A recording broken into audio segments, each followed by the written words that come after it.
ان شاء الله في الفيديو ده هعلمك ازاي تقدر تعمل تأثير الازاز المشهور او الجلاس افكت داخل برنامج ادوبي افتر افكتس. التأثير ده هيخلي فيديوهاتك احسن بكتير لو عرفت ازاي تعمله، وده اللي انا ان شاء الله هعلمه لك في الفيديو ده. فبس كده ركز، الفيديو مش هيكون طويل، وان شاء الله في اخر الفيديو في مفاجأة هقول لكم عليها بس لما نوصل في اخر الفيديو.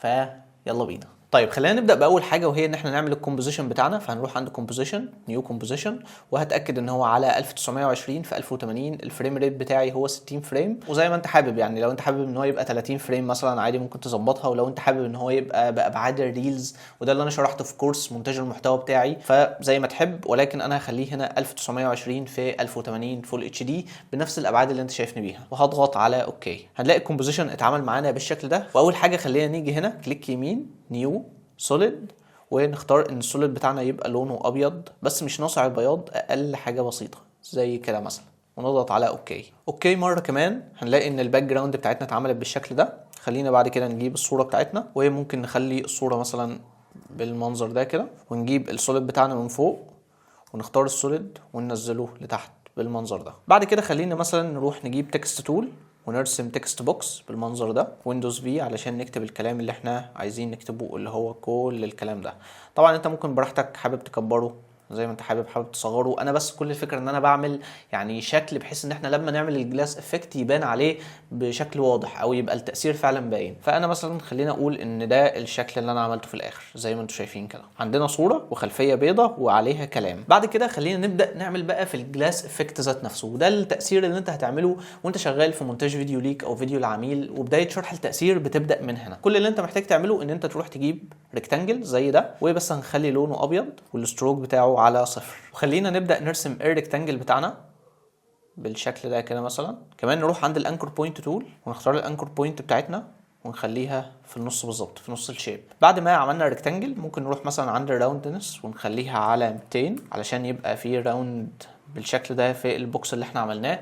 ومن هنا هنبدا نعمل بقى نسخ من الشكل اللي احنا عملناه. الشكل اللي احنا عملناه ده هو شكل اساسي. طيب خلينا قبل ما اكمل اقول لك ان التاثير اللي احنا هنعمله هو تاثير مركب. يعني مثلا احنا هنعمل جلاس افكت، فبالتالي احنا محتاجين نعمل البوكس، محتاجين نحط التاثيرات، محتاجين نعمل الشادو بتاع البوكس، محتاجين نعمل الكتابه اللي هتظهر تحت البوكس. كل الحاجات دي هي تفاصيل الافكت ذات نفسه. فما تاخدش الموضوع كانه هو خطوات طويله عليك ان انت تعمل تاثير زي ده، لان انا بالفعل كمان شويه هقول لك على حاجه توفر بيها وقتك. ولكن خليك مركز بس في الفيديو ده علشان تبقى عارف التاثير ده بيتعمل ازاي، علشان بعد كده لما تاخد حاجه جاهزه وتبدا تعدل عليها تبقى عارف هي بيتعدل عليها ازاي. فخلينا نكمل. بعد ما عملنا الريكتانجل زي ما انتم شايفين، خلينا مثلا نسمي ده مين. فكده احنا عندنا مين ريكتانجل. كنترول دي علشان نعمل منه نسخه، وخلينا نسمي ده مثلا displacement. احنا دلوقتي عملنا نسخه ثانيه. كنترول دي مره كمان، وتعالوا نعمل نسخه ثالثه نسميها تراك مات. خلينا كمان نعمل نسخه رابعه نسميها شادوز، واخيرا خلينا نعمل نسخه كمان نسميها لايت سويب بالمنظر ده. فاحنا دلوقتي من الريكتانجل اللي احنا عملناه عملنا منه 5 نسخ، كل نسخه هيكون عليها حاجه معينه، فبالتالي لما ال5 يتحطوا مع بعض يدونا في الاخر الجلاس افكت. طيب ناخد مين ده نطلعه فوق، وبعد كده هنخلي الشادو من تحت خالص، وكمان هنخلي لايت سويب فوق المين. ودلوقتي احنا المفروض نعمل حاجه مهمه، وهي ان احنا نربط ال4 لايرز اللي هم لايت سويب وتراك مات وديسبليسمنت وشادو، نربطهم بمين. نخلي مين هو الاساسي، هو الحاجه اللي احنا لما نحركها الباقيين يمشوا وراها، لان زي ما قلت التاثير ده مكون من كذا لاير. فبالتالي انا مثلا مش عشان هغير السايز فاغير السايز في ال5، لا انا عايز اغيره في حاجه واحده والباقي يتبع الحاجه الاساسيه اللي انا غيرتها دي. خلينا بس الاول نقفل اللاير بتاعه التكست علشان البرفورمانس بتاع الكمبيوتر. واول حاجه نعملها دلوقتي ان احنا زي ما قلنا ان احنا نربط كل اللايرز بلاير واحده بس، بحيث ان احنا لما نحرك في لاير واحده الباقي يتحرك معاها او ياخد نفس الاتجاه بتاعها. نمسك اللايت سويب واحنا ضاغطين على كنترول وتراك مات ديسبليسمنت وشادوز، ومن عند بيرنت اند لينك نشد خط ونوديه ناحيه مين. فبالتالي احنا ربطنا كل اللايرز دي بمين، فمين هي الاساسيه. خلينا حتى نديها لون مثلا زي اللون ده، فبحيث ان نعرف ان هي دي الاساسيه. دلوقتي لما نحرك المين كله بيتحرك وراها، كله بيتبع نفس الطريق اللي بتاخده المين. لو رحنا عند المين مثلا وقررنا ان احنا نصغر السايز بتاعها، فلو جينا دلوقتي حركناها مثلا كبرناها او صغرناها، هنلاقي ان دي بس بقى هي اللي بتتحرك المين. فبالتالي احنا برضو محتاجين نربط كل السايزز دي بالسايز بتاع المين. طيب هنعمل ده ازاي؟ زي ما احنا كده واحنا فاتحين المين، وخلينا نضغط على حرف الزال علشان نكبر الشاشه بتاعتنا، ونفتح مثلا اللايت سويب وريكتانجل باس، ونختار من السايز ونربطها بالسايز بتاع المين. ونفس الكلام في الراوندنس نشد من عندها نربطها بالراوندنس بتاعه المين. فاحنا دلوقتي لما نتحكم في السايز بتاعه اللاير الاساسيه، اللايت سويب برضو السايز بتاعها هيتغير، ولو غيرنا هنا في الراوندنس هنا برضو الراوندنس هيتغير. فمثلا لو جينا نشوف قللناها، تاخد بالك ان الثانيه برضو قلت بقت زيها.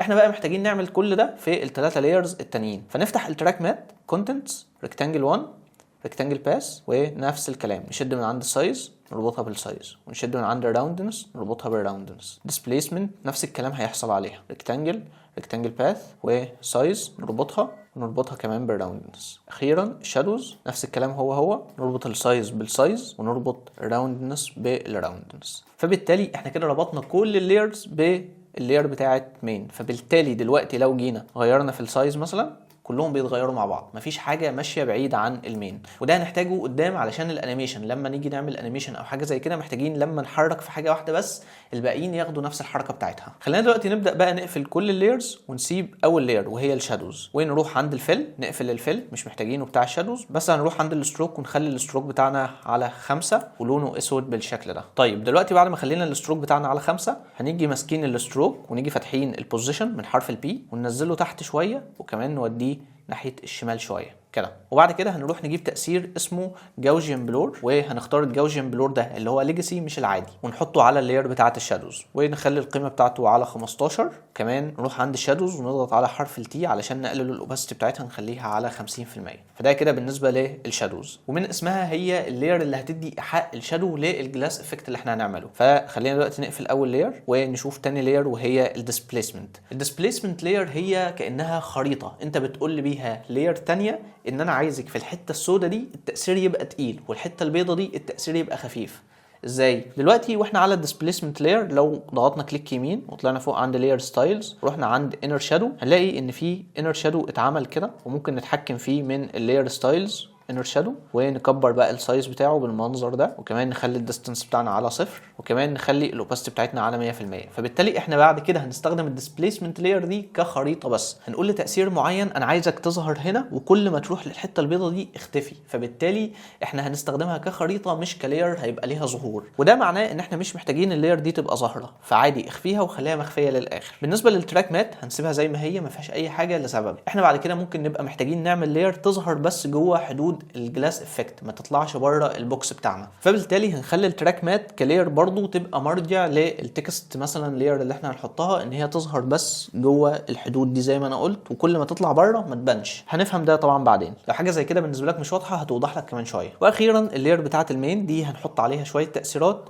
بس دي هنعمل فيها حاجه واحده بس، وهي ان احنا هنفعل الادجستمنت لاير مود، فهتبقى بالمنظر ده هتختفي ولكن هي الحدود بتاعتها باينه زي ما انتم شايفين. واخيرا اللايت سويب، ودي هنخلي لونها اسود مش ابيض اول حاجه. وبعد كده هنروح نجيب تاثير اسمه لايت سويب، نختار التاثير بتاعنا ونخلي اللايت سويب بتاعنا كده في النص، كمان نخليه مثلا على -80 زي كده، وهنخلي الويدث بتاعنا عريض شويه ممكن على 100 مثلا. بعد كده السويب انتنسيتي هنخليها على 0، والايدج انتنسيتي هنخليها على 100، والايدج ثيكنس هنخليها على 3 بالمنظر ده. وبعد ما عملنا اول لايت سويب كليك يمين عليه دوبليكيت، وبس هنعكس الزاويه بتاعته بحيث ان يبقى واحد من الزاويه اللي فوق وواحد من الزاويه اللي تحت زي ما انتم شايفين كده. فبعد ما عملنا اللايت سويب زي ما انتم شايفين هنخلي البلند مود بتاعها بس على اد علشان تتشال الحته السوداء ويفضل بس السويب الابيض اللي انتم شايفينه ده. حلو قوي. بعد كده هنبدا نشغل اللاير بتاعه الشادوز، واخر شغل هنعمله وهو الشغل اللي هيتعمل على اللاير بتاعه المين. هنا هنضيف تاثيرين، اول واحد وهو سي سي جلاس، وتاني واحد وهو سي سي جلوبلايز اللي هو ده. ومن البدايه هنروح عند تاثير سي سي جلاس نفتح السيرفيس ونخلي البامب ماب بتاعتنا على ديسبيسمنت، ونفس الكلام هنعمله عند البلوبلايز، هنفتح البلوبينس وهنروح عند البلوب لاير وهي هنخليها على ديسبيسمنت نفس الكلام. بعد كده هنبدا نعمل شويه تغيرات في التاثيرين دول. التغيرات دي انت ممكن تفضل تجرب فيها براحتك، ولكن دي الحاجات اللي انا جربتها واتعلمتها، فدي اللي انا هبدا احطها وهي جاهزه علشان تديني افضل نتيجه. طيب هتروح عند السوفتنس هتخليها على 100 بدل 20، وهتخلي الهايت بتاعك على 0، وهتسيب الديسبيسمنت زي ما هي. وهتروح بعد كده على لايت هتخلي اللايت بتاعك على 65 بالشكل ده، وتسيب باقي كل حاجه زي ما هي. واخيرا هتفتح الشيدنج هتخلي اول حاجه الامبيانت على 80، بعد كده هتسيب الديفيوز والسبيكولر على 50 زي بعض، وبعد كده هتسيب اخر اتنين برضو زي ما هم. بعد كده هنقفل الشيدنج وخلاص هنقفل السي سي جلاس وهنفتح البلوبلايز، وهنروح عند البلوبينس زي ما انا كنت فاتحها كده، وهنخلي السوفتنس بتاعتنا على 8. وهنخلي الكاتاوي على 0، وبالنسبه للشادو هنسيبها زي ما هي مش هنغير فيها اي حاجه، وبالنسبه للشيدنج برضو هنسيبها زي ما هي مش هنغير فيها اي حاجه. بس كده. بعد كده هنيجي نفعل اللاير بتاعه مين، وهنيجي نشوف هنلاقي ان تأثير الازاز حصل معانا بالشكل ده. شايفين لما بنحط التأثير مثلا على الوردة من تحت كده، هنا معمول لها بلور، هنا تبقى ان فوكس، هنا انعكاسها بيبقى باين من تحت ومن فوق. فده هو تأثير الجلاس زي ما انتم شايفين. طيب دلوقتي انا عايز اقول مثلا ان انا عايز اكتب كتابة تحت التأثير ده، والكتابة دي ما تظهرش غير جوه البوكس اللي احنا عملناه اللي هو ده. خليني دلوقتي مثلا اجيب كتابة زي دي، ونكتب هنا مثلا نايس فلاور بالشكل ده، وكمان نخلي الفونت بتاعنا على بولد ونكبره شوية ونخليه بس في النص بالمنظر ده. وكمان تعالوا نجيب gradient ramp بالشكل ده كده، ونديه لون مثلا زي اللون ده، ولون كمان يبقى زي اللون ده. نخلي الازرق هنا، الاحمر هنا زي كده مثلا، وكمان نكبر الفونت بتاعنا شويه بالمنظر ده. خلينا نجيب تأثير يحصل على الكتابه زي كده. فدلوقتي ده شكل الكتابه بتاعتنا. زي ما انا كنت بقول احنا محتاجين مثلا نخلي الكتابه دي تظهر بس جوه البوكس، لان هي دلوقتي من البدايه هي بتبقى ظاهره من بره. فاول حاجه احنا علشان اساسا نخلي الكتابه دي باينه كانها تحت الجلاس مش فوقيه، هنيجي واخدينها زي ما هي ونخليها فوق الشادوز بالظبط. فدلوقتي هي اتطبق عليها التاثير لان هي بقت تحت اللاير بتاعت مين. فزي ما انتم شايفين دلوقتي هي كده باين عليها التاثير اللي احنا عملناه. طيب دلوقتي بقى احنا محتاجين تظهر جوه البوكس بس، يعني ما تبقاش بره كده باينه. كل اللي انت هتعمله ان وانت واقف على التكست بتاعك هتشد من عند تراك مات وتربطه بالتراك مات لير اللي احنا عملناها وما استخدمناهاش بالشكل ده. هتلاقيها بتظهر بس من جوه زي ما انتم شايفين كده. حلو قوي. طيب خلينا نقول ان احنا مثلا مش محتاجين نعمل ده على تكست زي كده، احنا محتاجين نعمله على التكست الكبير اللي هو كان ده الكبير قوي ده. احنا محتاجين الجلاس افكت ده يفتح يكبر لنا الاربع كلمات دول اللي هي لايف سيركلز اوف فلاورنج بلانتس. فخلينا نحدد مين ونجيب الجلاس بوكس بتاعنا نحطه هنا بالشكل ده، وكمان نبدا نصغر فيه. فاول حاجه نجيبه ونمسك السايز بتاعنا نخليه بالحجم ده، كمان نخليه قصير شويه كده، وممكن نقلل الراوندنس بتاعتنا نخليها على 100 بس كده. نقلل الراوندنس كمان عشان تبدا تظهر معانا كده مثلا. بعد ما ظبطنا البوكس بتاعنا نعمل بقى كي فريم للسايز، ونيجي هنا في البدايه نخلي بقى الاثنين دول على 0 بالمنظر ده، نحددهم F9 عشان نعمل ايز ان اند اوت، ونبدا نظبط في الكيرفز بتاعتهم بالشكل ده مثلا. وخلينا دلوقتي نشوف ده كده شكل الانيميشن بتاعنا. من هنا انت ممكن تبدا تظبط في شويه حاجات، زي ان انت مثلا ممكن تروح عند جلاس وتخلي الهايت بتاعك على 60 مثلا، 50 60، تبدا تغير بقى في القيم وتشوف النتيجه عامله ازاي.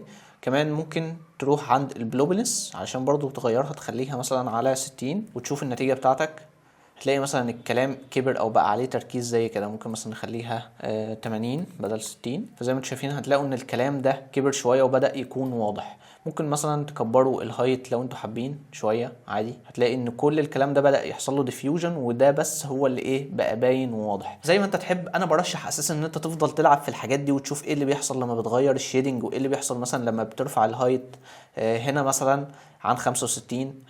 تلاقي مثلا ان الباك جراوند نفسها دي بتنور، ولكن لما كانت على 65 تحس ان الشادو بتاع البوكس نفسه باين. فانا عايزك تلعب انت في الحاجات دي علشان تعرف ايه اللي انت محتاج تعمله في كل حاله انت هتعمل فيها الانيميشن ده. ممكن مثلا تعمل حاجه كمان زي ان انت تجيب جاوجيان بلور افكت وتحطه وتيجي عامل له 2 كي فريم. اول كي فريم ده هتخليه على 25، وده مثلا تخليه على 0. فاثناء دلوقتي ما البوكس بتاعك بيفتح هتلاقي ان هو البوكس بلور بعد كده بيبدا يعمل فوكس على الكلام اللي احنا كنا عايزين نعمل له هايلايت. فلو جينا نشوف الانيميشن بتاعنا دلوقتي نلاقي ان هو بالشكل ده. فبس كده ده كان بخصوص الجلاس افكت المشهور اللي كل الناس بتعمله دلوقتي. وفي حاجه كمان انا عملتها دي هتسرع عليكم البروسيس دي، وهي بلجن جاهزه بتعمل التاثير ده. انا عملت بلجن كل فكرتها ان انت لما تحدد الابعاد بتاعتك وتختار الراوندنس تضغط على كرييت جلاس تكست بوكس، هتلاقي ان هي عملت لك نفس التاثير ده بالظبط. كمان بالتكست بوكس بتاعك ممكن تكتب بقى اي حاجه انت عايز تكتبها هنا. مثلا عايز تكتب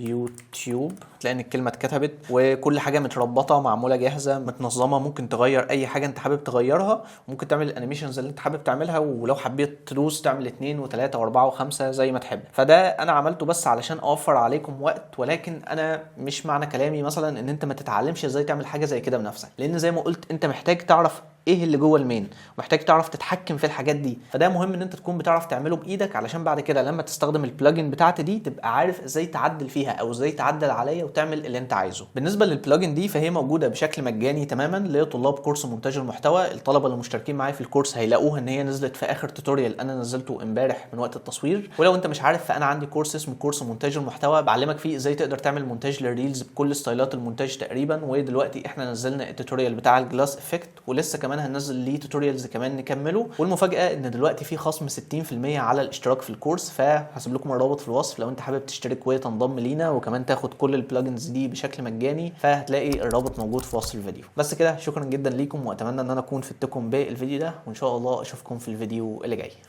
سلام.